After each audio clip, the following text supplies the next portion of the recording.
Então, quando você me der o sinal... Ah, ok, esse foi o sinal.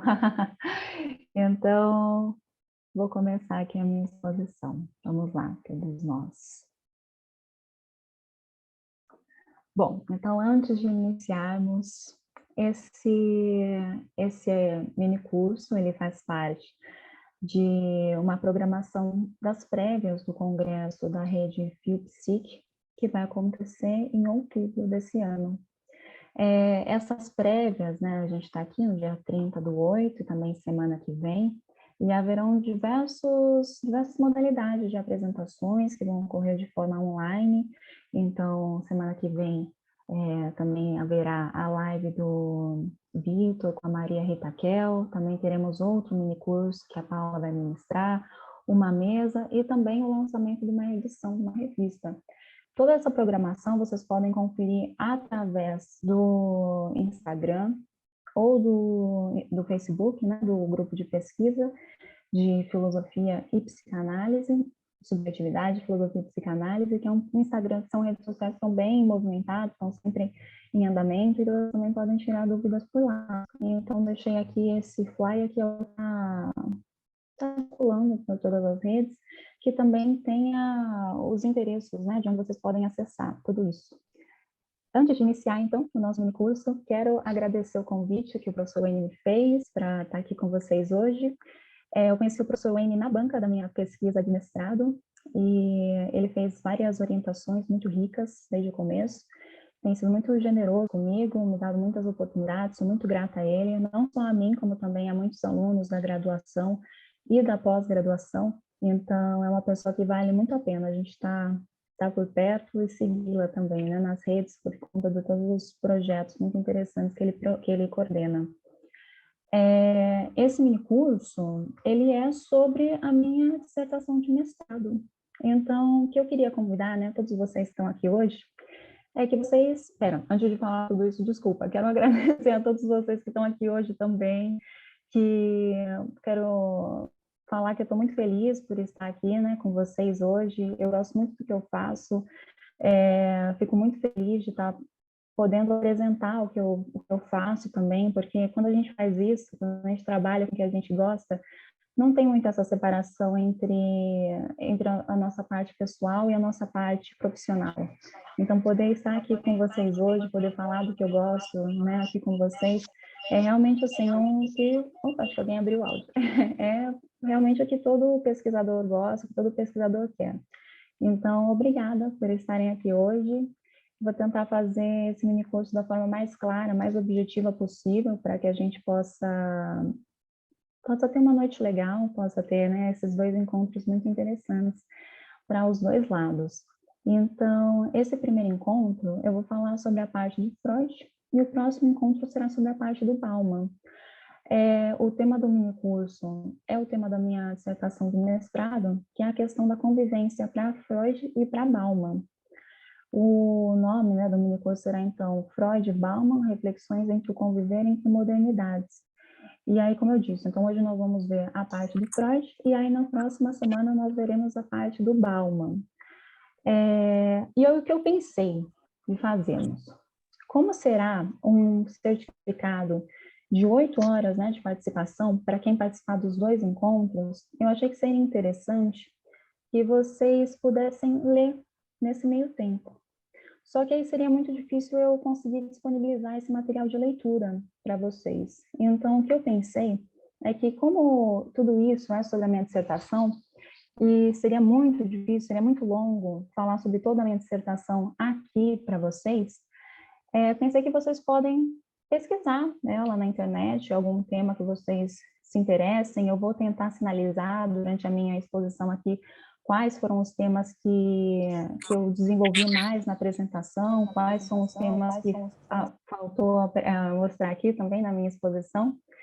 E aí eu acho que seria interessante se vocês quisessem pesquisar nessa minha dissertação, e também, como eu não sei assim qual que é o grau de envolvimento das pessoas que estão aqui presentes com esses dois autores, pensei que vocês podem passar essa semana para ler temas que vocês têm em casa, né? Acho que algumas pessoas às vezes tem textos do Freud. O Bauman ficou muito popular nos últimos anos por conta da recorrência deles em temas de redação nos vestibulares. Então, acho que essa semana vocês podem pesquisar de acordo com a área de vocês, o interesse de vocês, essa parte do Freud e do Bauman, para que na semana que vem nós possamos fazer uma conversa sobre isso. Vocês podem trazer as dúvidas que vocês têm também, os interesses que vocês têm, e a gente faz uma conversa na semana que vem, tudo bem? Então, vamos lá. Acho que está tudo claro como que vai, então, funcionar, né, o funcionamento do minicurso. Vou passar para essa parte. Deixa eu ver, antes de iniciarmos o chat, se alguém fez alguma pergunta. Ah, tudo bem, está tudo tranquilo. O áudio está baixo? Eu vou tentar falar um pouco mais alto, então. Então, vamos lá. O propósito desse minicurso vai ser relacionar o pensamento social de Freud com o do Bauman, a partir das transformações históricas e sociais, desde a modernidade vivenciada por Freud até a modernidade líquida do Bauman, e os desafios que essa convivência, né, produziu. A convivência com o próximo, ela produz para esses indivíduos, né, as dificuldades e os efeitos da vida civilizada, a partir do conceito freudiano de mal-estar. Então, esse encontro, a gente vai ver o porquê que esse conceito freudiano de mal-estar, tem esse papel central na pesquisa, e na próxima aula nós vamos ver essa questão também da modernidade líquida. Por que se chama modernidade líquida? Porque ora aparece como modernidade líquida, ora aparece como pós-modernidade. Bom, através do diálogo entre esses dois autores, que foi estabelecido pelo próprio Bauman, como veremos na próxima aula, nós vamos investigar como os ideais sonhados pela modernidade, de uma sociedade que gerasse mais aceitação para os indivíduos, mais liberdade, eles se realizam, de certa forma, nessa pós-modernidade, mas eles se tornam, eles mesmos, a principal causa de mal-estar, de insegurança que esses indivíduos pós-modernos, líquidos modernos, eles estão sujeitos nas suas relações, sejam elas familiares, amorosas ou profissionais. Então, vamos lá, vamos começar. Geralmente, nessas exposições acadêmicas, a gente não faz introduções à vida dos autores, porque já fica entendido como se todo mundo já tivesse essa compreensão, essa base. Mas eu acho que, primeiro, é muito polido quando a gente começa por isso, e também foi o que eu disse, né? Eu não sei qual que é a área das pessoas que estão aqui, se são todos da área de humanidades, ou então quais são essas áreas, né, de humanidades, qual que é o conhecimento que tem, né, com Freud. Então, acho que seria interessante a gente começar por aí. Então, bom, o Freud, ele nasce em uma família austríaca judaica. Talvez essa seja a primeira curiosidade para alguns aqui, porque muitos pensam que Freud é alemão, né? Mas não, ele é austríaco. E também é interessante a gente pensar essa parte do judaísmo na vida de Freud, porque ele passa a vida toda, inclusive até com um slide extra, se der tempo a gente pode falar sobre ele, mas não fica para a próxima aula também.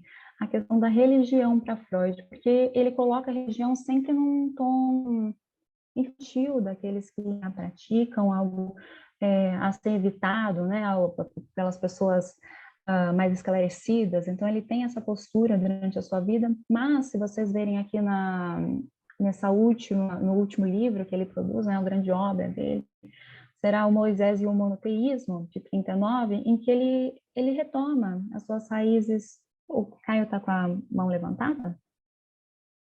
Sim, Amanda, só Não? para te avisar que acho que os slides não estão passando. Ah, não? Não, aqui para nós não. A apresentação Ah, está no início ainda, mas acho que eles não estão acompanhando. caramba, obrigada por Aí, avisar. aí Deixa eu agora foi. ver. Agora foi? Ah, então será que se eu Agora deixar assim fica melhor? passe. Vamos ver. Vamos ver Vamos ver. se. Aí, agora foi. Agora tá Passou? indo. Se você puder Ah, aumentar um então pouquinho só também. vou fazer isso então. Vamos ver. Deixa bem grande nessa tela. Melhor assim? Isso. Ok. Acredito que está bom. Tá bom, então. Certo. Obrigada, viu? Então, aqui, a última obra dele, né, o Moisés o Monoteísmo, ele retoma essas raízes judaicas dele, em que ele fala sobre essa questão da perseguição ao povo judeu ao longo dos anos, e ele produz essa obra no contexto da Segunda Guerra Mundial também, né? Então, é interessante pensar nessa retomada que ele faz no fim da vida. O Freud, ele tem a formação em medicina, ele foi inclusive um aluno brilhante de medicina, conta-se que ele era até disputado pelos professores para saber qual que seria a especialização que ele viria a seguir, mas ele acaba sendo muito influenciado pelo Joseph Breuer e também acaba fazendo um estágio na França com o Charcot, o que vai se tornar as raízes do que a gente conhece hoje, então, com a psicanálise. São eles que ajudam o Freud a conseguir, a formar, né, o que a gente conhece hoje como a clínica psicanalítica. E aí, então, o que acontece é que, como o Freud ele é um pioneiro dessa vertente, as ideias que ele teve, toda a fundação da psicanálise, ela foi marginalizada ao longo do tempo, né, pela classe médica. Freud ele foi muito criticado, foi chamado de charlatão, entre outras coisas, ao longo da sua vida. E isso era algo que o afetava, isso era algo que o deixava inseguro também, era algo que ele buscava validação. E a gente diz por conta das correspondências que ele trocou com alguns amigos médicos, com alguns amigos, né, sobre como ele poderia fundamentar a sua teoria de uma forma que ela pudesse ser melhor aceita. Eu deixei aqui algumas obras do Freud também para a gente ter noção do quanto ele produziu e por quanto tempo ele produziu. Então, o Freud ele escreve por mais tempo do que muitos filósofos viveram. Então, foi um autor que produziu muito e há essa dificuldade em estudá-lo, né? Alguns conceitos que ele fala no começo e que ele não retoma, ou então ele troca o nome, alguns erros ao longo da sua vida que ele comete e ele não comenta, outros que ele admite que fez né, foi um erro. Então, há essa dificuldade quando a gente estuda Freud também, porque devido a esse volume, né, muito extenso, o que é até interessante em filosofia, às vezes a gente conversa com colegas que estudam autores que não produziram tanto, e aí é o outro lado da moeda, né, falar que, poxa, está sempre estudando os mesmos textos, opa, começou uma música, não sei se é meu ou de outra pessoa. Foi? Parou? Tudo bem. Acontece. Bom, então temos essa dificuldade no Freud, mas que também eu considero algo bom, né? Uma coisa muito boa ter esse leque, essa variedade de obras. Aí antes, então, de começarmos, né, a exposição mesmo do conteúdo do nosso curso, eu queria fazer a recomendação de duas leituras, que foram leituras que eu gostei muito. Não foram não são as duas leituras fundamentais para a minha pesquisa, mas que me deram uma boa base e que eu também gostei. Foram leituras prazerosas e que por isso que eu gostaria de indicá-las. Então, a primeira é O que Freud dizia sobre as mulheres, do José Arthur Molina. É um livro muito curtinho, eu acho que ele não chega... Eu gostaria de tê-lo aqui fisicamente para poder mostrá-lo virtualmente, mas não tenho aqui. É um livro curto, muito interessante, que traz todo esse cenário político, cultural de Freud, muito interessante. Tem até um capítulo em que ele fala do Klimt, o pintor, ele fala sobre as produções literárias da época, o que é muito interessante, já que Freud ele dialogava muito, né, com a produção literária da época. Então é algo que eu recomendo, acho muito interessante, muito gostoso de ler. O outro que eu gostaria é a biografia definitiva do Freud, que é gigante, né? Eu entendo, fiquei até com dúvida se eu recomendava esse ou não, mas eu acho um livro incrível, é muito bom, é um livro grande, fica uma baleia gigante, né? Uma baleia grande no nosso livreiro, mas vale a pena, ele traz todo um panorama não só da vida do Freud, mas também todo o movimento, o que levou ele a escrever cada obra, o que inspirou cada obra, qual foi a repercussão de cada obra. Então, a pessoa que lê essa biografia tem não só o conhecimento da vida do Freud, das pessoas que ele influenciou, as influências que ele teve, mas também um panorama sobre toda a sua obra. Então, é bem interessante. Fica essa recomendação para todos vocês. E aí, começando então, finalmente, aqui a parte do conteúdo do nosso curso, vou começar falando para vocês qual foi o ponto de partida da minha pesquisa. Bom, por mais que a minha pesquisa tratasse dos textos de cultura do Freud, as primeiras figurações de cultura feitas por Freud, elas partem da experiência clínica dele. Como a gente viu naquele slide em que eu mostrei a maior parte da produção, né, literária deles, os primeiros textos de Freud, eles foram textos clínicos, né, que são, inclusive, muito interessantes para nós, da área de humanidades, com poder ler, porque são textos diferentes, são textos que têm essa experiência hospitalar, essa experiência clínica, e que acaba sendo diferente para todos nós. E é nesse contexto em que Freud analisa esses pacientes diferentes que ele começa a perceber que, embora sejam pessoas diferentes, há também aspectos que são iguais a todas elas, que há aspectos que as unem, e é ali que ele começa a figurar quais são as influências da convivência humana, quais são as influências da cultura, da civilização, em cada um dos indivíduos, para depois, né, depois de algumas décadas, ele realmente partir para os textos de cultura. Mas aí, para a gente começar a ler, a estudar esses textos de cultura, nós temos, então, que primeiramente entender quais são alguns dos conceitos que estão nos textos clínicos dele, para poder entender, né, o que está sendo dito, porque senão esses termos eles aparecem nos textos de cultura e a gente não consegue entender o que cada um desses termos significa.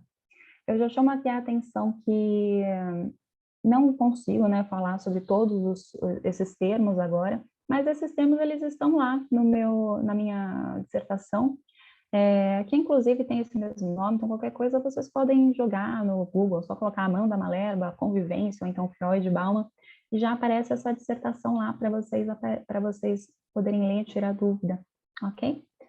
Então, o texto que eu quis começar, deixa eu colocar aqui, opa, agora tá ruim até para mim, não tá pulando um slide, peraí, deixa eu tentar aqui. Ops. Bom, deixa eu diminuir, que assim consigo ver. Agora tá melhor. Aí vocês me avisam, tá bom? Se não conseguir ver o slide, por favor. Bom, então o texto que eu comecei foi a interpretação dos sonhos, porque é na interpretação dos sonhos que Freud ele já começa a falar sobre os efeitos da vida civilizada no indivíduo, os efeitos da primeira, inclusive, convivência no indivíduo, né? Que é nessa parte da infância. Então ele fala nesse livro, qual que vai ser o tema do livro? Ele defende que o sonho ele é um fenômeno psíquico que pode ser interpretado. E mais que isso, que o sonho, na verdade, ele é a expressão de um desejo inconsciente. E aí, por isso, então, agora a gente tem que entender o que é o inconsciente. Eu até coloquei um tópicozinho aqui para ficar mais fácil para todos.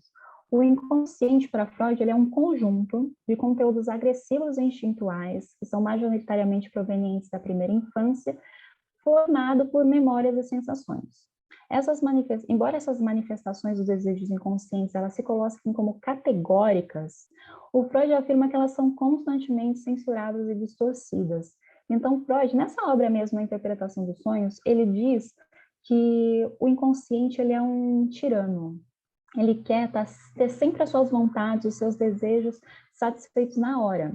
Mas que se a gente fosse viver baseado só respondendo a esses desejos, a gente não conseguiria talvez nem sobreviver e muito menos viver em sociedade. Então, esses desejos eles precisam ser censurados, né? Eles precisam ser distorcidos.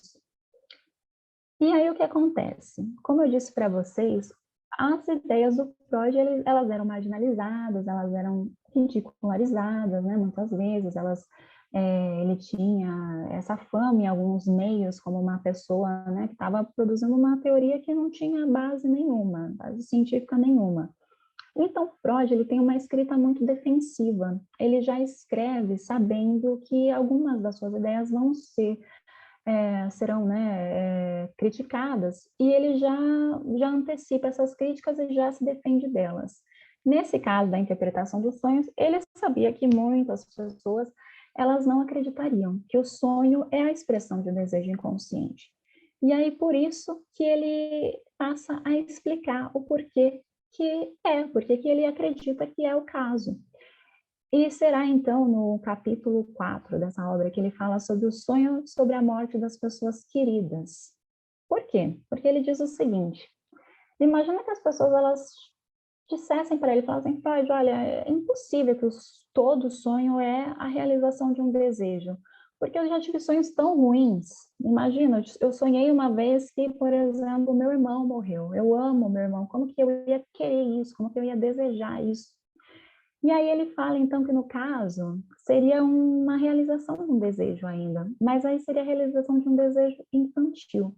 E aí o Freud ele passa a explicar o porquê, né, desse desejo infantil. Então ele diz que quando a gente é criança, a relação que nós temos com os nossos irmãos, com as crianças que convivem conosco, elas não são totalmente harmônicas, né? Há muita hostilidade, há muitos ciúmes, essa rivalidade por atenção, por território, por um brinquedo, alguma coisa. E aí a gente quer que essa criança, né, o nosso irmão, frequentemente, que é o que convive, né, conosco, vive no mesmo casa que nós, a gente quer que essa criança desapareça, a gente quer ser o único centro da atenção, a gente quer ser a única pessoa com acesso a esse ambiente, ao nosso brinquedo preferido. E aí, nessa hora da raiva, a gente quer que essa criança morra. E por que que o Freud fala morra, né? Porque as crianças elas não têm ainda a sensibilidade de entender que a morte ela é um assunto tão cruel, um assunto tão que traz tanta tristeza, né? Então, qual que é o caso? Ele fala assim que quando a gente é criança, nós somos muito poupados. Nós somos poupados da parte do sofrimento que envolve a morte de um ente querido. Então, quando tem algum funeral, por exemplo, a gente acaba poupando a criança, a gente às vezes não deixa que a criança chegue perto, né, do corpo. É um momento até, inclusive, né, que quando chega uma criança em um momento assim, é quando as pessoas elas se alegram mais, é o que causa mais suavidade nesse momento também, né? Então as crianças elas passam a acreditar que a morte é só uma coisa que a pessoa vai desaparecer da sua vida. E aí nesse caso, a gente tem às vezes esse desejo, né, infantil de que esse nosso rival ele desapareça, ele morra. E aí, anos mais tarde, quando a gente sonha com isso, quando esse conteúdo ele volta a ficar latente em nós, a gente não entende, porque ele já ganhou um outro significado. A pessoa ela passa a amar o irmão, ela passa a entender, né, todas essas questões da morte, do sofrimento envolto, de que é uma questão definitiva. E aí, quando esse sonho ele volta, esse desejo ele volta, ele já está ressignificado. E aí ele passa, né, a ser uma situação angustiante, né, que nada vai se assemelhar à realização de um desejo. Mas, e aí Freud diz o seguinte, que tudo bem, a gente consegue então entender o porquê que nós sonhamos com a morte, né, dos nossos irmãos, essas pessoas que têm a mesma idade parecida conosco, porque elas eram nossos rivais na infância. Mas e quando a gente sonha com os mesmos, com os nossos pais, né, com a morte dos nossos pais, por exemplo, o que isso significa? Porque isso parece totalmente contra a natureza egoísta da criança. Por que que eu sonharia com a morte da pessoa que é a pessoa que está cuidando, que está provendo, né? Por que que eu chegaria a pensar nisso? E aí o Freud ele começa a sua análise chamando a atenção para que geralmente a gente sonha com a morte geralmente do genitor do mesmo gênero do sonhador. Então as meninas elas tendem a sonhar mais com a morte da mãe e os meninos tendem a sonhar mais com a morte do pai. E é essa que ele vai falar que vai ser a base do complexo de Édipo. Bom, antes de falar do complexo de Édipo, eu acredito que seja o conceito, né, freudiano que as pessoas mais têm conhecimento, têm uma noção do que é. Vou falar rapidinho sobre a história do Édipo, né, para podermos ir adiante, seguir adiante. Trouxe até essa obra do Édipo, que eu acho muito bonita, a esfinge no peito dele. Então, o Édipo, ele conta a história de que havia um rei, que era o rei Laio e a Jocasta, a rainha, e ele consulta o oráculo diz a ele que o seu filho, que acabou de nascer, que é o Édipo, em um dado momento vai matá-lo, vai matar o próprio pai e vai casar com a mãe. O rei Laio fica desesperado com isso, né? Não, se espantar. E aí o que ele faz é que ele pede para os seus criados, ele pede para que amarrem o Édipo pelo pé numa árvore, na floresta. Tá engraçado isso, né? Amarrar pelo pé, não, enfim. E aí, o que acontece é que tem um casal de pastores que passam, veem o menino, adotam, criam o Édipo como se fosse seu filho, e os anos passam, e o que acontece é que o Édipo, já adulto, em um dado momento, procura um oráculo, e o oráculo fala a mesma coisa para ele, fala, olha, você vai matar o seu pai e você vai acabar se casando com a sua mãe. O Édipo fica desesperado com isso, ele foge de casa, com medo de que isso aconteça, né? E aí, nessa sua fuga, ele acaba discutindo com um estranho numa estrada, e ele assassina esse estranho, ele mata esse estranho, que a gente descobre depois que esse estranho era o rei Lion. Então, ele acaba matando o pai dele, nessa fuga justamente de fazer isso. E ele chega à cidade de Tebas, que era onde o pai dele era o rei, tem a Esfinge, que é a Esfinge que faz uma pergunta a ele, né? E aí nisso ele acerta que seria justamente qual que é o animal que anda com, como que é? O animal que anda com 4 patas, depois com 2 e depois com 3. E ele acerta, ele diz que é o homem, justamente por estar engatinhando na infância, depois andar por 2 pernas na vida adulta e depois mais velho fazer uso da bengala. E quando ele acerta, né, essa questão, ele se torna o rei. E aí, se tornando o rei de Tebas, ele casa, né, com a sua mãe, que é a Jocasta, tem filhos com ela, e descobre mais tarde de que ele havia assassinado o próprio pai, de que ele está casado com a sua mãe, que ele era, né, esse príncipe que devia ter sido assassinado. E, desesperado, ele acaba se cegando a si mesmo, e a sua mãe também se mata, é uma tragédia, né? Então, essa vai ser a história do Édipo. E o Freud, ele pega essa tragédia para dar um nome ao complexo, que é o quê? Que ele vai dizer que é quando o menino, ele pega a sua mãe como um objeto de amor, ele direciona, né, esse amor à sua mãe, e o pai como a rivalidade. O pai acaba se tornando um rival ao amor da mãe. E aí também tem o caso da menina, que depois o Jung acabou renomeando, falou que era o complexo de Electra, mas que também é o mesmo processo. Então, a menina apaixonada pelo pai, esse olhar, né, afetuoso pelo pai, né, um certo momento da infância, e que vê a mãe como essa rivalidade. Esse processo, né, esse complexo de Édipo, é algo natural para Freud, não é uma coisa absurda. Quando a gente olha assim, né, parece uma coisa tão estranha, mas o Freud diz que o complexo de Édipo ele é algo natural, é algo que toda criança passa e supera. Então, ele diz, né, que como Édipo, nós vivemos na ignorância desses desejos repugnantes à moral que nos foram impostos pela natureza. E aí, justamente na obra do Interpretação dos Sonhos, quando Freud, né, fala sobre esse complexo de Édipo, ele até cita o Hamlet também, porque ele diz assim que o Hamlet de Shakespeare, ele mostra o mesmo processo. Só que não é diretamente, né? Não vai ser o próprio Hamlet que vai matar o pai. O que acontece é que o tio dele assassinou o pai. E o Hamlet descobre isso e ele fica nessa incógnita de como se vingar do tio por ter assassinado o próprio pai, né? Por ter matado o pai dele.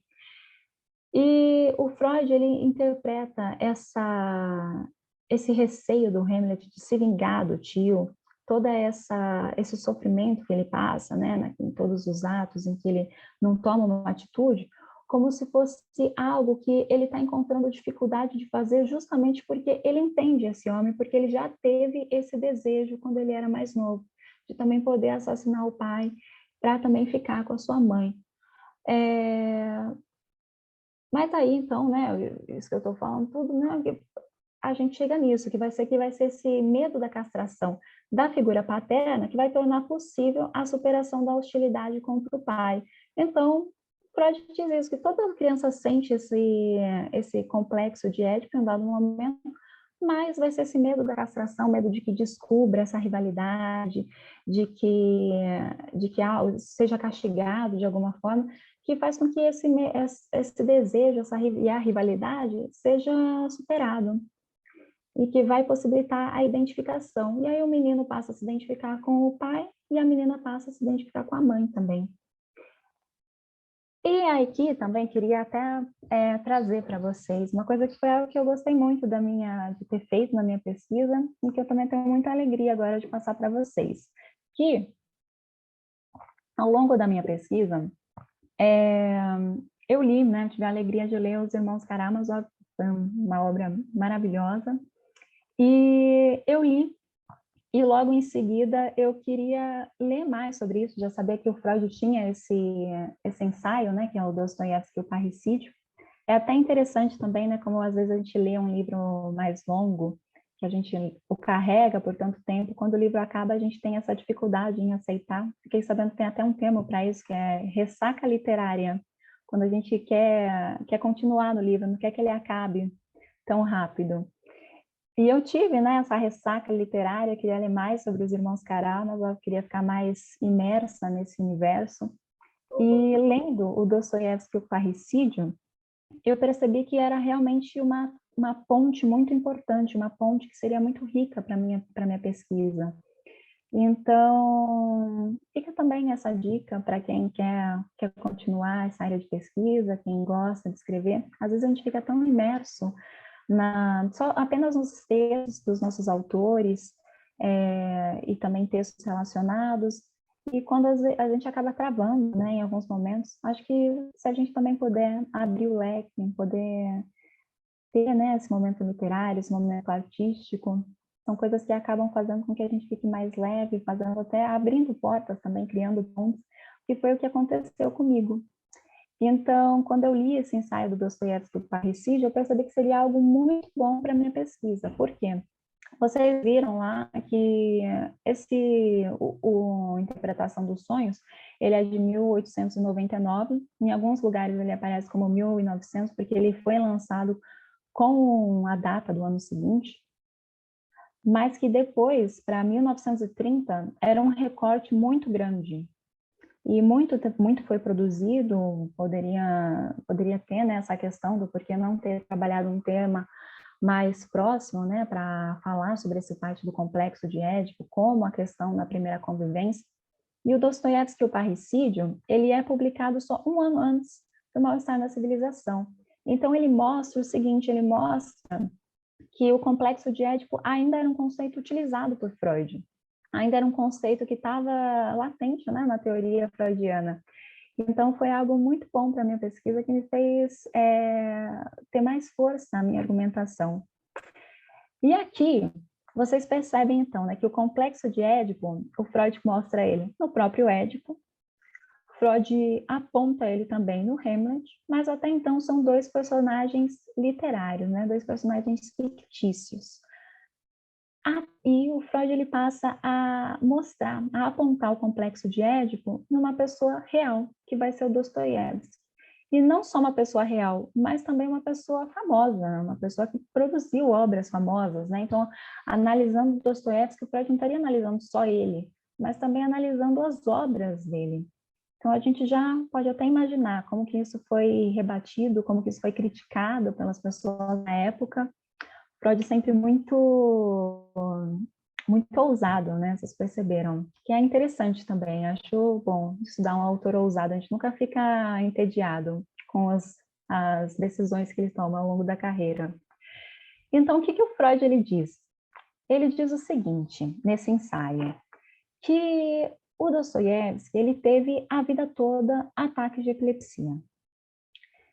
E a teoria do Freud é o seguinte, é que esses ataques de epilepsia, na verdade, eles eram fonte de um super-eu do Dostoiévski, que vai ser... E por que é... Deixa eu primeiro explicar do super-eu, desculpa. Então, o super-eu, ele é essa instância do aparelho psíquico do Freud, né, que vai ser responsável pela imposição de valores morais ao eu. O super-eu, Freud ele diz que ele existe em todas as pessoas. Então, o super-eu, ele é a instância que vai ser responsável, como se fosse aquela vozinha na nossa cabeça, responsável para dizer para nós o que é certo e o que é errado.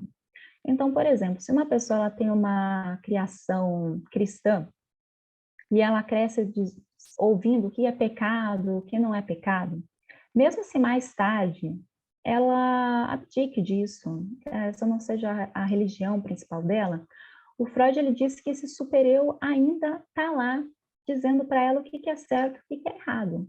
Então, esse super-eu sempre vai ser essa instância que vai dizer para nós o que a gente está fazendo certo, o que a gente poderia estar fazendo melhor. Ele é esse tirano na nossa cabeça. Mesmo eu, agora eu estou morando sozinha, e aí é até interessante, porque eu poderia, por exemplo, agir da forma que eu quisesse, né? Agora eu fico sozinha e tudo mais. Mas é justamente essa parte do super-eu que me faz pensar em toda a criação que eu tive desde pequena com os meus pais. Então, eu não consigo, por exemplo, mesmo morando sozinha, deixar minha cama bagunçada. Porque fica essa vozinha na minha cabeça dizendo que isso não está certo, que eu tenho que ser mais organizada. E aí vai ser justamente esse o responsável por nos dizer, então, essa nossa bússola moral interna. E aí o Freud diz que o Dostoiévski, ele já falava que ele tinha essa relação complicada com o pai dele, que o pai dele era muito severo, que o pai dele chegava a ser cruel com ele. E a hipótese do Freud é o seguinte, de que o Dostoiévski ele era, na verdade, bissexual, e isso gerava um sentimento de culpa nele. E aí era daí, desse sentimento de culpa, né, desse super-eu, que fazia com que ele tivesse essa manifestação somática desse sentimento de culpa, que era o caso do ataque de epilepsia. E o que o Freud vai dizer que seria, então, que vai ser a prova, né, a grande prova do Freud de que essa análise dele está correta? Porque ele diz que quando o Dostoiévski estava cumprindo pena na Sibéria, ele não sofreu nenhum ataque de epilepsia. E o Freud acha isso muito estranho. Ele fala, poxa, se fosse algo realmente médico, né, um quadro médico, algo clínico, esses ataques eles continuariam. Estranho que eles não continuaram enquanto ele estava sendo punido. Então, o Freud diz que é como se a instância do super-eu do Dostoiévski dissesse para ele mesmo, bom, eu já estou sendo punido, então eu não preciso punir mais, né? Ele já está sendo punido de uma certa forma, não precisa ter os ataques de epilepsia enquanto ele está cumprindo a sentença dele. E é que o Freud ele até fala que é interessante, porque ele cumpria, né? Ele foi condenado pelo próprio czar russo. E então é como se fosse também um castigo de um pai também, né? De um segundo pai, que seria o governante. Então também tem essa questão para Freud, né? Que vai ser o super-eu como também o resultado de uma convivência humana, que vai ser a convivência que a gente tem com os nossos pais ou o meio em que a gente é criado. E aí vão ser esses valores morais que vão fazer com que a gente adquira esses traços, essa bússola moral que a gente vai carregar ao longo da nossa vida toda. Bom, então nós vimos aqui, né, que os pais, a nossa relação com os pais, essa nossa convivência, né, ela vai ter esses efeitos no indivíduo que ele vai carregar a vida toda. Então, o complexo de Édipo, ele é um efeito, né, da primeira convivência do indivíduo com os pais, e também o super-eu, essa instância psíquica nossa, ela vai ser sempre um resultado da nossa convivência no nosso núcleo familiar. E aí, o que o Freud faz, né, para explicar a origem da civilização? Ele também vai falar sobre esse núcleo familiar. E aí ele usa a alegoria da horda primitiva, a primeira vez que ela aparece é na obra Totem e Tabu, que vai ser a metáfora do assassinato do pai original. O Freud diz, né, que como que era essa horda primitiva? Então era uma família, né, era o pai, esse pai que tudo podia, o pai original. E esse pai, ele tinha relações sexuais com suas filhas mulheres. E os filhos homens, ele castrava, ele não deixava que esses filhos homens chegassem perto das mulheres. Essa situação ela vai acontecendo até o momento em que os filhos homens se cansam dessa situação e eles decidem assassinar o pai, né? Eles se unem para fazer algo que sozinhos eles não conseguiriam. Diante da morte do pai, surge um conflito, um novo conflito, que é como que esses filhos iam então dividir as mulheres entre eles e também esse poder entre eles. Esses filhos, eles têm medo de que um deles, e eu acredito que todos eles tenham pensado nisso, em se tornar o próximo pai tirano. E aí então eles fazem um pacto para que isso não aconteça. Eles fazem um pacto de dividir isso entre si. E aí Freud fala isso, né, que embora eles odiassem o pai e as reivindicações que o pai fazia, eles também amavam o pai, eles também admiravam o pai. E aí o Freud diz então que a civilização ela vai ser fundada a partir da castração dos irmãos e do assassinato do pai. Então, né, castração no sentido das imposições que o pai fazia aos irmãos. Mas também a civilização ela é fundada através do sentimento de culpa dos irmãos de terem matado o pai e também da união deles, por terem se unido para fazer algo que sozinhos eles não conseguiriam. Então, Freud diz que o pai, mesmo estando morto, ele continua mais forte do que nunca, porque estando morto agora, ele vive agora em cada uma das reivindicações que fica presente na vida, né, desses filhos, na vida dos irmãos, que vai ser a de não poder perdão, desfrutar de cada mulher que querem, né, a hora que quiserem. Então, ainda assim, há reivindicações entre eles. Não foi como se tivesse sido criada uma nova ordem com sociedade, com liberdade absoluta. Ainda há reivindicações e são nessas reivindicações que o pai tirano, né, o pai ancestral, o pai original, ele vive. E o Freud usa essa metáfora para mostrar que o desenvolvimento cultural ele vai sempre impor a todos o dever de sacrificar uma parcela de satisfações diretas das suas pulsões sexuais em troca de uma convivência social justa. Então, é necessário que a gente crie uma ordem, né, que seja igual para todos, que não valorize os desejos de uns, violando a vontade de outros, né? Então, a civilização, ela busca dominar as excitações externas, então as forças da natureza, proteger os indivíduos dessas forças da natureza, ao mesmo tempo que ele tem que regular as tensões internas dos seus membros, né? É igual ele mostra nessa relação entre os indivíduos no mito, né? Os irmãos do mito. Então, a gente já entra aqui nessa parte nos textos sociais, os textos culturais do Freud.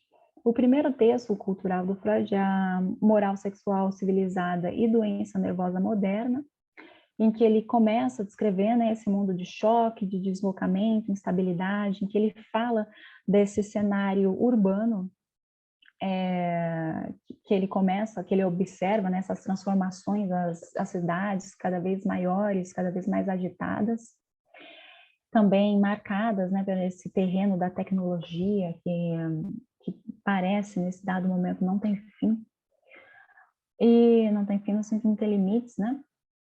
E aí a questão cultural ela acompanha ele até sua última obra, que vai ser o Moisés e o Monoteísmo, que vai retratar a tensão sociopolítica, como a gente falou, e o momento histórico da Segunda Guerra Mundial, examinando a violência social e política vivida pelo povo judeu ao longo dos séculos.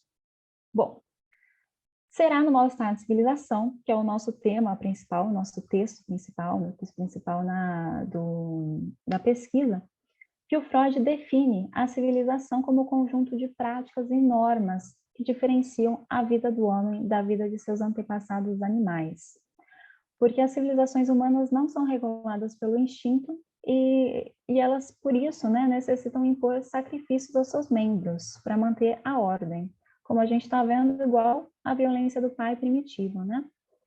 Então, a civilização ou a cultura, aqui eu coloquei cultura porque tem um capítulo na minha dissertação que eu precisei falar sobre isso, né? Porque o Freud ele fala que é o mal-estar na cultura, E aí perguntam para ele por que ele não usa o termo francês, que é civilisation. E ele fala que ele não quer se envolver numa questão semântica, que isso não vem ao caso. Mas então coube, né, a nós pensar então o que é essa civilização, o que é essa cultura. E no caso, para Freud, ela representa o conjunto de técnicas e de ciências que foram desenvolvidas ao longo do tempo para que os homens conseguissem se defender das forças da natureza, colocá-las ao seu favor, mas também o que a gente falou, né, regular essas tensões internas. Então, o desenvolvimento da polidez, a educação, a cultura, as artes, as ciências, e também ele fala, né, o comércio, a indústria e as aquisições de comunidades materiais. Por isso que Freud aponta como ideais civilizados a ordem, a beleza e a limpeza. Ele fala que não é uma surpresa que a gente use como medida direta do grau de civilização o uso do sabão. E aqui a gente pode até pensar também, né, em São Paulo, um dos bairros, né, mais abastados, se chama Higienópolis, né, o lugar da limpeza, da higiene. E a gente pensa nisso, né, às vezes a gente olha para essas reportagens e a gente fala, nossa, como as pessoas conseguem viver sem tomar banho? Olha, né? E é a primeira coisa que a gente pensa vendo isso como num lugar de pessoas civilizadas, né? Então, para Freud, essa parte do sabão, perdão, da limpeza, do uso do sabão, sempre vai ser voltada para essa parte da civilização, né? E ele fala que mesmo a sujeira produzida pelo corpo humano, ela parece inaceitável para padrões civilizados. E o Freud diz também, né, que a fim da gente alcançar esse padrão civilizado, a gente tem não apenas que buscar constantemente essa higiene pessoal e também a limpeza e adornos apropriados aos lares, mas também uma postura civilizada, com comportamentos adequados a cada situação. E aqui a gente tem que pensar, o que é essa postura civilizada? Algo interessante da gente pensar, né?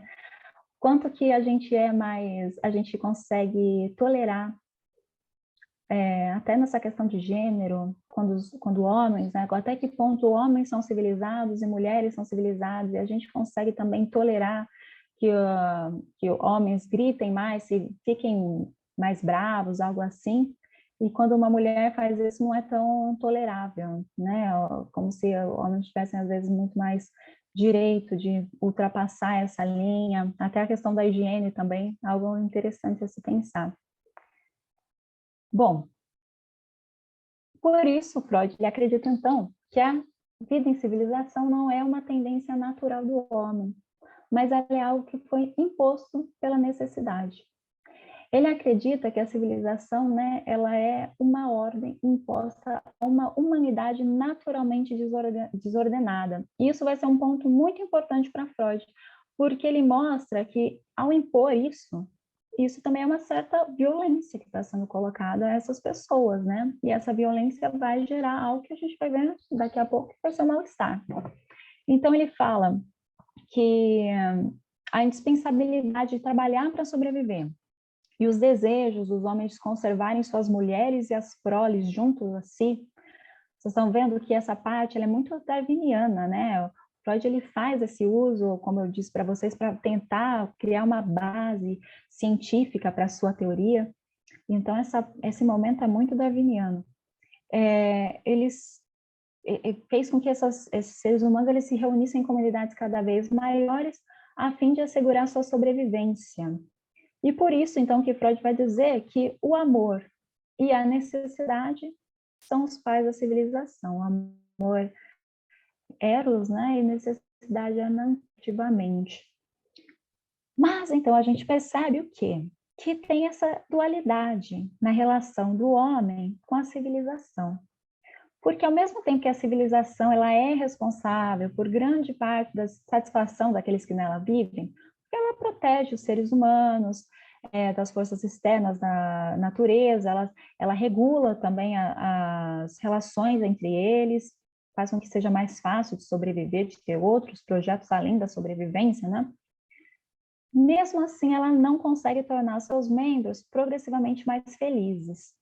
Quem lê o Mal-Estar na Civilização vai ver que esse é um momento muito interessante no texto do Freud, porque ele fala assim que a gente não consegue medir o grau de satisfação. Então, a gente não consegue dizer se as pessoas hoje em dia são mais felizes do que elas eram antes. Não tem como a gente medir isso. Mas, mesmo assim, a gente pode dizer que as pessoas não estão ficando muito mais felizes do que elas eram antes. E isso por quê? Porque por conta dessas exigências que elas são necessárias para a sobrevivência. Essas exigências, elas continuam sendo sempre detestáveis, né? Ao desejo de satisfazer as pulsões. E aí é por isso que o Freud, ele acrescenta a pulsão de morte como um dos fundadores da civilização. A pulsão de morte, como, né, o que é essa pulsão de morte? Ele diz que o instinto de agressão, ele vai ser o maior representante da pulsão de morte, né? Essa inclinação à agressividade dos indivíduos, que é uma disposição natural dos seres humanos, que vai ser sempre contrária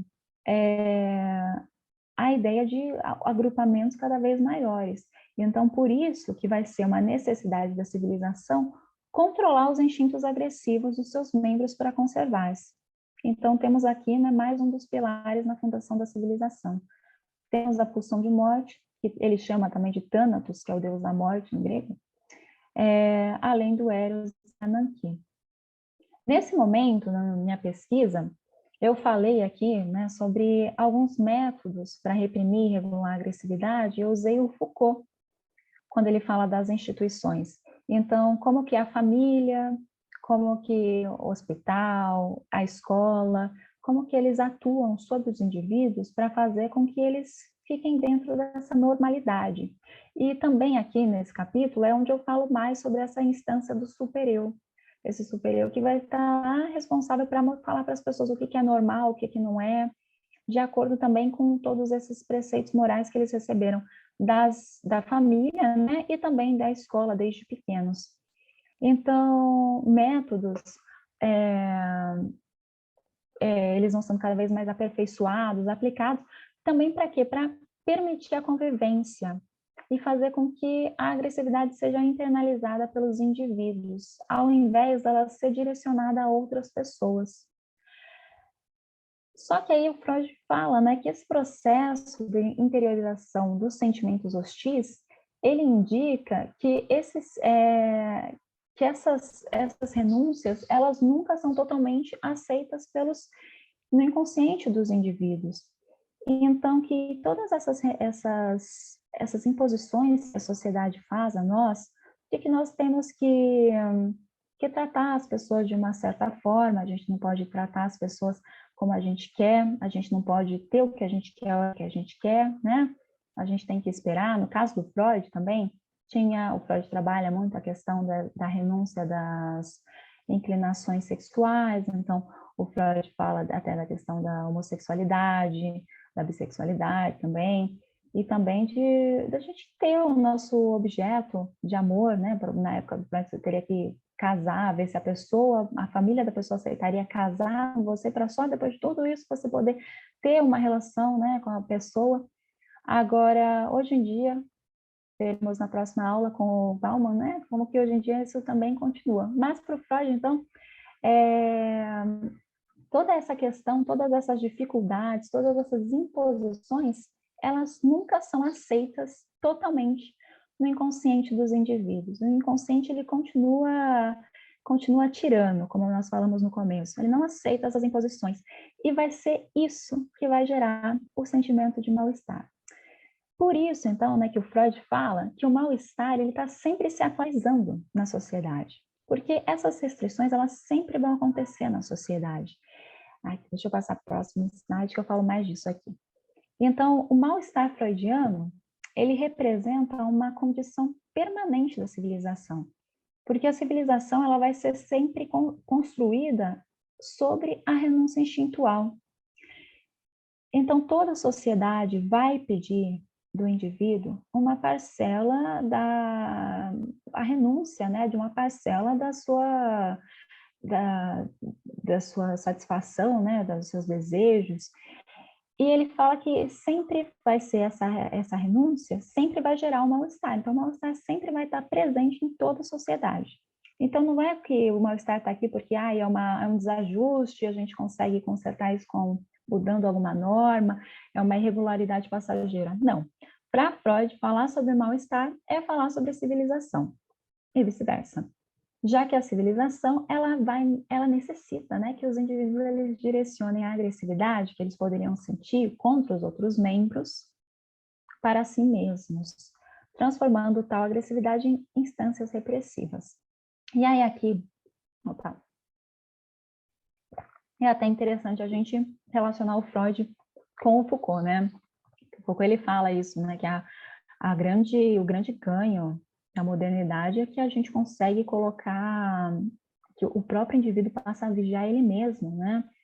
E aí o Freud, como mostrando isso nessa parte do super-eu, que vai ser o nosso vigia interno. Então, bom, como dito anteriormente, para Freud, onde existir civilização, também existirá mal-estar. E quanto mais civilizado for o homem, maior será o sofrimento que ele irá impor a si próprio.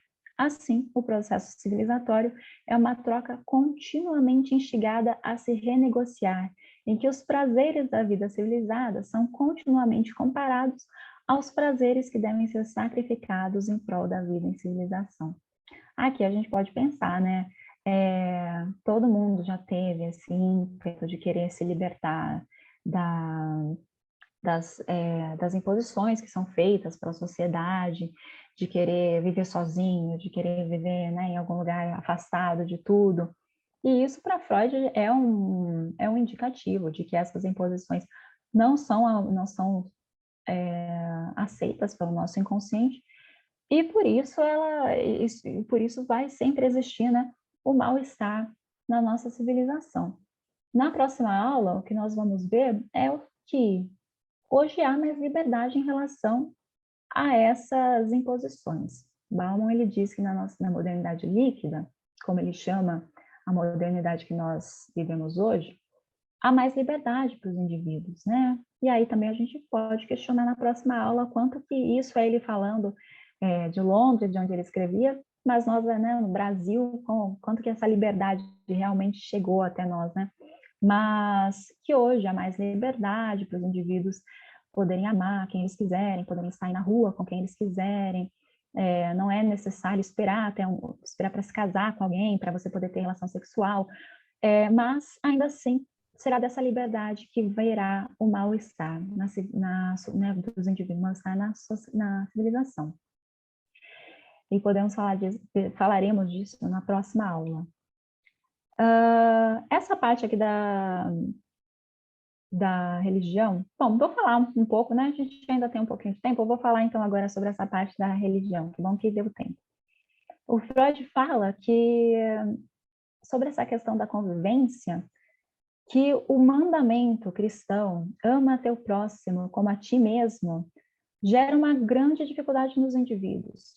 Porque ele fala que o amor, ele é algo que a gente tem que fazer por merecer, né? Então, como que eu vou amar meu indivíduo como a mim mesmo? Para Freud, esse é um ideal que está sendo colocado no indivíduo, que é uma coisa que é impossível. E isso causa muita tristeza no indivíduo, né? Um sofrimento muito grande. Para ele, né, seria muito mais fácil se fosse assim: ama seu próximo como ele te ama, porque a gente conseguiria aplicar a lógica do merecimento, né?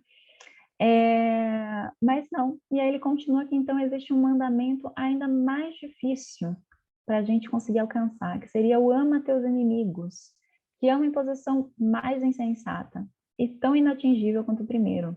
Porque a civilização, né, ele diz, ela precisa recorrer a esses mandamentos justamente para promover essa identificação entre os indivíduos, para a gente conseguir ver no outro uma parte de nós mesmos, dessa forma a gente respeitá-la, a gente conseguir entender a sua existência no mundo, respeitá-la, né?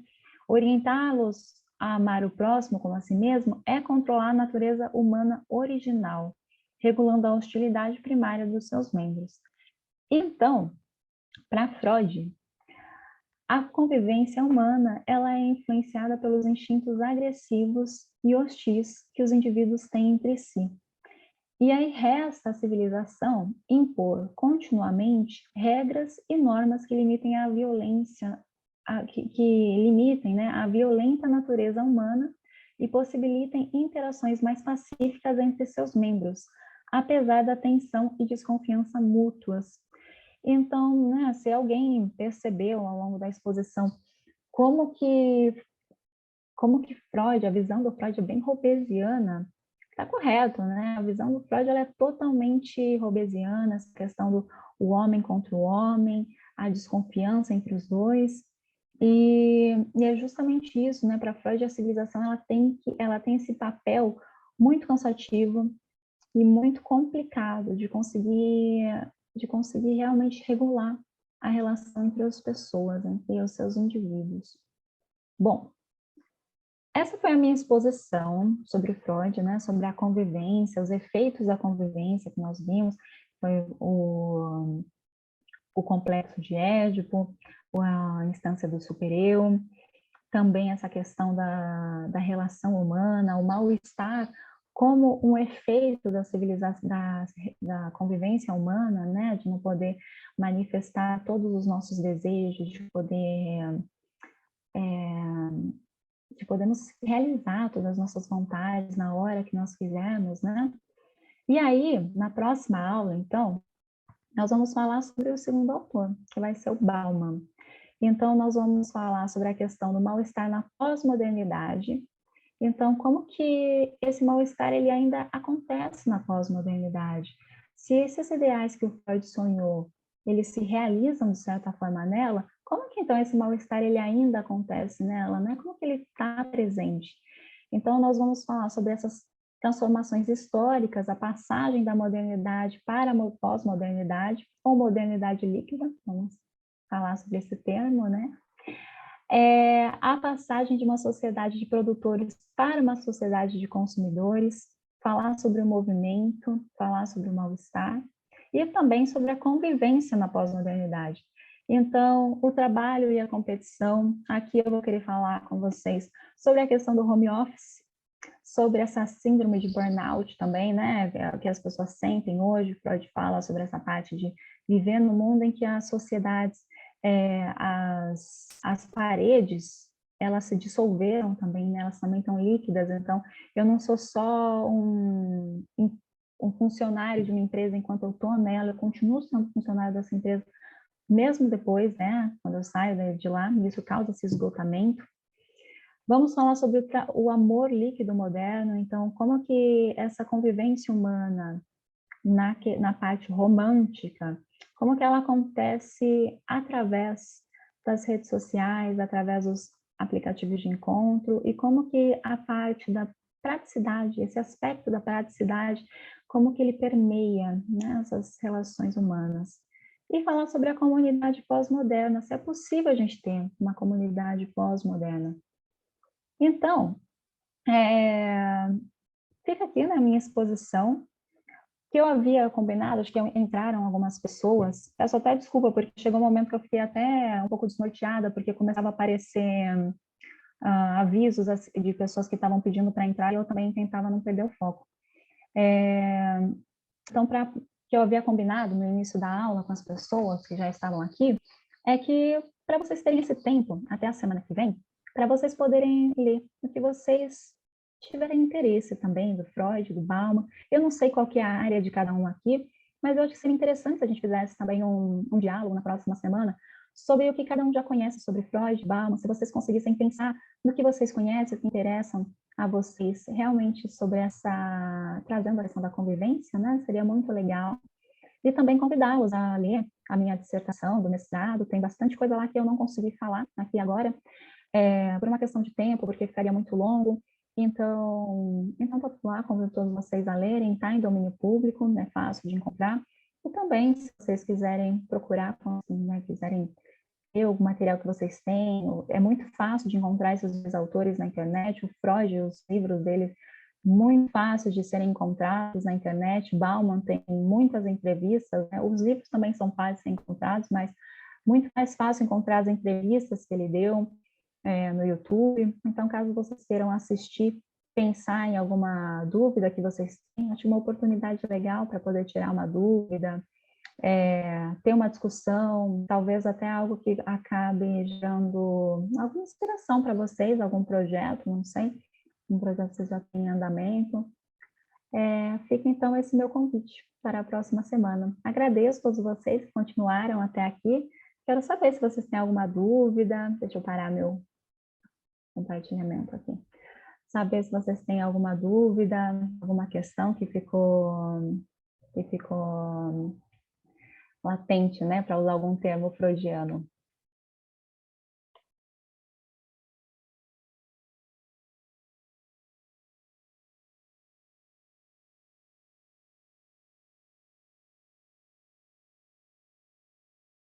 Opa, obrigada, Gabriela. Bom, não sei, então, como fazemos. Pedro, se alguém tiver... obrigada.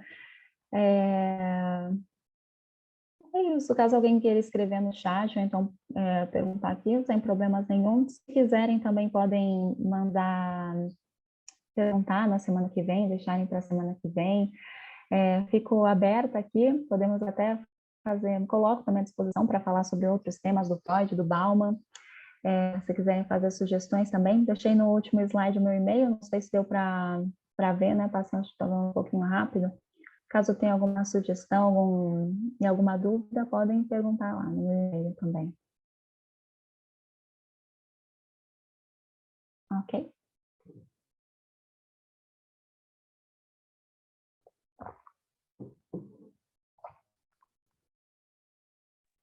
Heitor, por favor. O professor Wayne perguntou sobre o tema da religião. Claro, professor, sem problemas. O Freud, ele começa, inclusive, né, o Mal-Estar na Civilização, falando sobre o tema da religião. Ele acha interessante que a gente estude a religião, porque ele fala que vai ser que ela permeia, né, a civilização ocidental. E aí ele fala, inclusive, na religião, ele fala sobre o pensamento oceânico, o sentimento oceânico. E ele diz que esse sentimento oceânico, ele é algo que todos nós vivemos, todos nós podemos sentir. Por quê? Porque ele é algo que é da nossa primeira infância, que é de quando a gente era bebê e a gente não tinha ainda a consciência do que era nosso corpo e o outro. E é só depois, com o tempo, que a gente começa a ter essa consciência de que existe um eu e o outro. E ele fala que isso vai ser, inclusive, da amamentação, porque vai ser um desejo nosso, a fome, e esse desejo, ele só é preenchido quando o outro me ajuda. E aí vai ser a partir desse momento que começa a ter essa divisão entre eu e o mundo.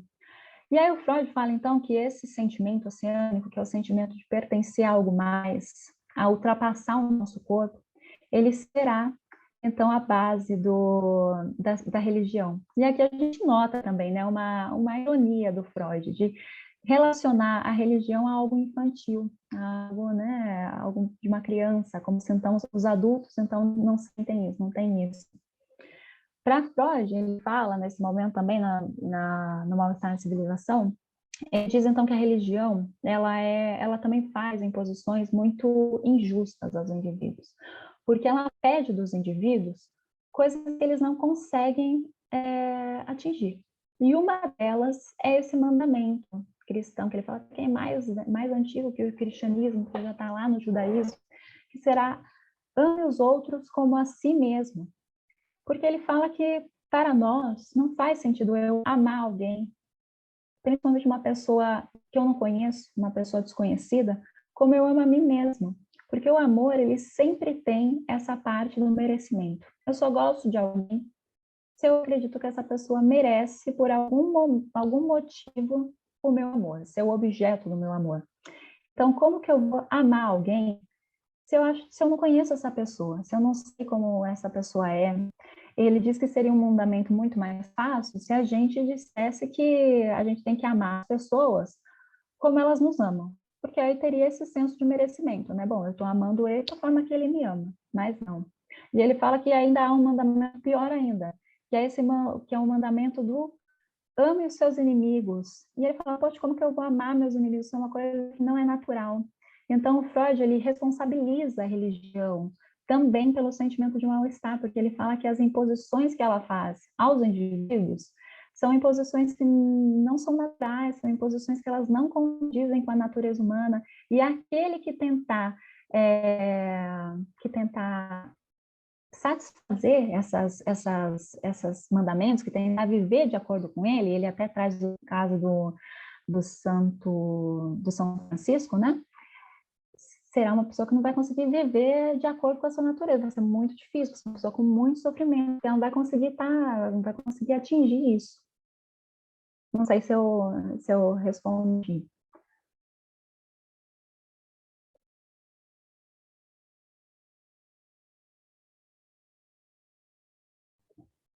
Vamos ver aqui. No além do princípio de prazer, o repetir sintomas individuais refletem no âmbito social. De que forma? Caso haja essa relação. Sim, né? O Freud, ele, como eu falei no início, a, a teoria da cultura, Freud, ela nasce depois da teoria clínica dele. Então, o Freud, ele analisa, ele tem esses 20 anos iniciais só na parte clínica. E aí a gente pode pensar, né, que ele está vendo os pacientes e começa a notar sintomas que são muito parecidos nos pacientes, que ele começa a notar nele mesmo. Inclusive, esse é um dos grandes prazeres em ler Freud, porque ele, de certa forma, claro que com limites, ele também escreve sobre a sua própria experiência. Então, ele também começa a notar coisas que também o incomodam, vivendo uma sociedade, né? Então, existem sim esses sintomas que eles vão refletir não só no âmbito individual, mas também no âmbito social. Ele até diz não só além do princípio de prazer, mas ele também do princípio do prazer, mas também no doença nervosa. Ele fala que a sociedade ela tem que fazer essa matemática, essa conta, porque se é uma sociedade que está impondo muitos valores e não está dando muitos prazeres para os indivíduos, vai ser um momento em que as pessoas todas vão ficar mais doentes.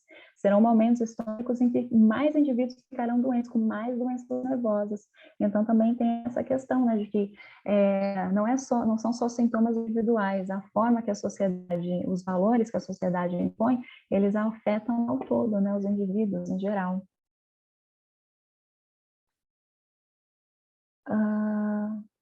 Vamos ver. Entendi que no começo da carreira sobre psicanálise, Freud tinha uma escrita mais defensiva, inclusive por conta da grande quantidade de críticas da comunidade médica. É possível perceber evolução ou mudança nesse método de escrita em textos posteriores? Era mais aceitado no fim da carreira? Usava mais argumentos de autoridade? Interessante. Sim e não, né? O Freud, ele começa a ter mais autoridade ao longo da sua vida. O Freud fica famoso, que inclusive também é uma exceção, né? Algumas pessoas, muitos filósofos, muitos pensadores não chegam a serem famosos em vida, e o Freud, sim. Inclusive, o Freud, ele é algo que inclusive, o atrapalha e o ajuda na época da Segunda Guerra Mundial, em que a família dele se torna alvo e também é ajudada pelo outro lado, né, por conta da sua fama. Freud, ele passa, o tempo todo, a sua vida toda, ele buscou tornar a psicanálise uma ciência respeitada, mostrar que existem bases científicas para elas, que não é uma ciência de achismo. Ele, inclusive, por isso, né, tem até uma frase interessante dele, que ele fala assim que ele introduz Jung no meio psicanalítico porque estava muito judaico, tinha muito judeu no meio, e ele precisava colocar alguém cristão também para mostrar que não era uma ciência judaica, né, era uma ciência apenas.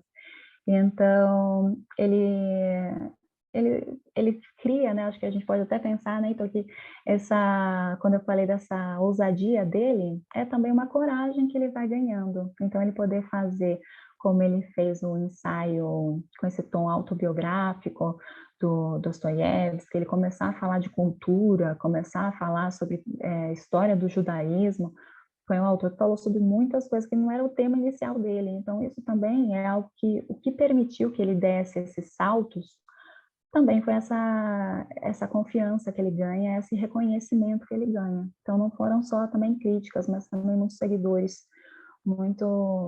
uma fama positiva também, né? Além disso. Opa, vamos ver o que mais.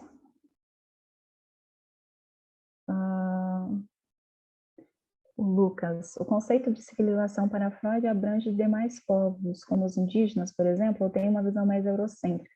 Então, é uma visão mais eurocêntrica, né? Tanto é que até sugerem, né, se o mal-estar na civilização não seria melhor o mal-estar na modernidade, né, naquele período em que ele escreve. O Freud, ele fala mais, tanto é que a experiência clínica dele também era mais sobre as pessoas que tinham a classe social mais parecida com a dele, raros casos em que são pessoas um pouco mais simples, mas que eram pessoas que geralmente eram inclusive conhecidos de certa forma dele, famílias conhecidas. Então sim a experiência europeia, a experiência austríaca daquela época, mas que também é uma ciência que foi se renovando. Então a gente tem muitos também psicanalistas brasileiros que têm um trabalho muito legal sobre a realidade no nosso país, sobre a realidade de povos diferentes também, né? Mas o Freud em si, só se a gente interpretá-lo, né? Se a gente usar a sua visão para interpretar alguns dilemas, alguns problemas. Ok. Mais alguma questão? Será que eu perdi alguma?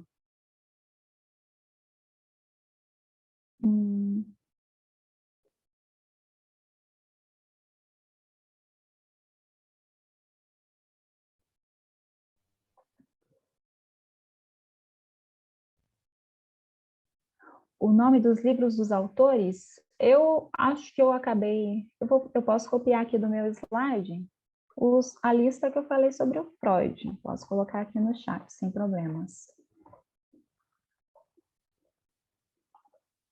Vamos ver. Mas aí também fica, né, uma indicação de leitura, que é muito legal esse texto do que Freud dizia sobre as mulheres, traz um panorama muito legal. E também a biografia definitiva dele, com adendos. Histerias coletivas, tais como a de 1508, na França, de mulheres e homens que dançavam de repente, seria a intervenção entre o individual com o coletivo. Ai, que interessante, eu também li essa semana, essa matéria, né, da BBC.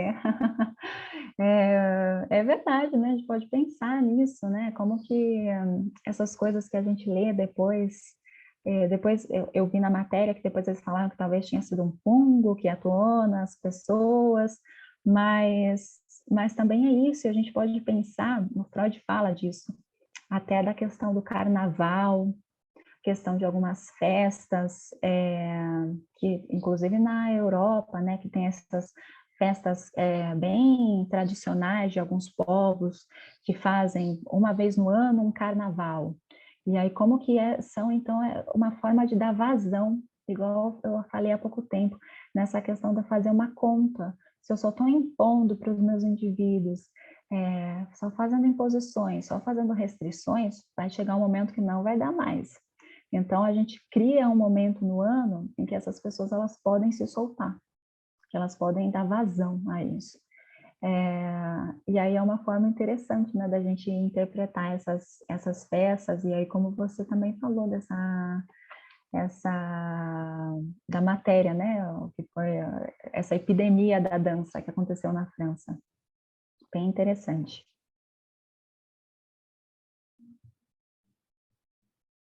Ok. Algo mais?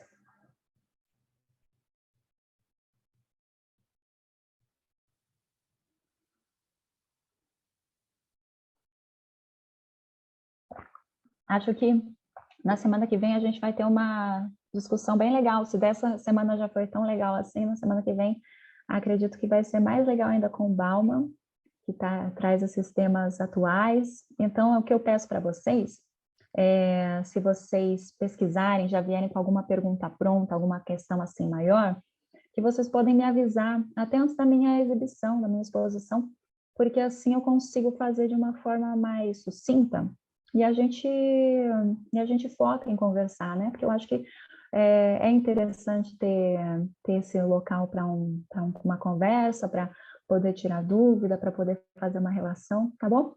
Aí, se vocês criarem ou tiverem alguma, já chegarem com alguma dúvida muito grande, alguma questão muito grande, aí a gente conversa.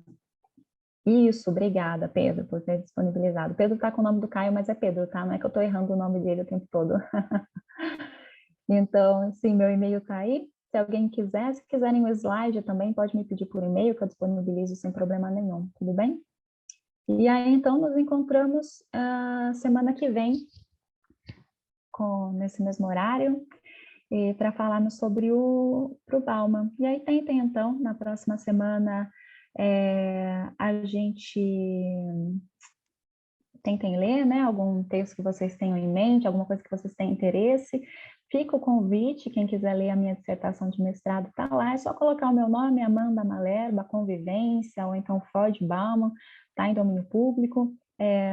O que eu falei hoje que não deu para entrar muito, né, a parte do Foucault, os conceitos de inconsciente, superego, falo mais sobre o complexo de Édipo, falo mais sobre o Dostoiévski também está mais lá, então tudo está muito mais explicado lá. É que hoje não daria para falar sobre tudo, porque senão seria muito cansativo, muito longo aqui. Mas fica esse convite, e também quem já quiser ler a parte do Bauman, para já chegar com questões prontas aqui. Ah, que ótimo, o Pedro já colocou aqui. Pedro está incrível hoje. Obrigada, Pedro. Então, é isso, pessoal. Obrigada por me acompanharem até agora. Uma excelente semana para todos vocês. Até semana que vem. Tchau, tchau. Até mais, gente. Obrigado, Amanda. Parabéns. Obrigada.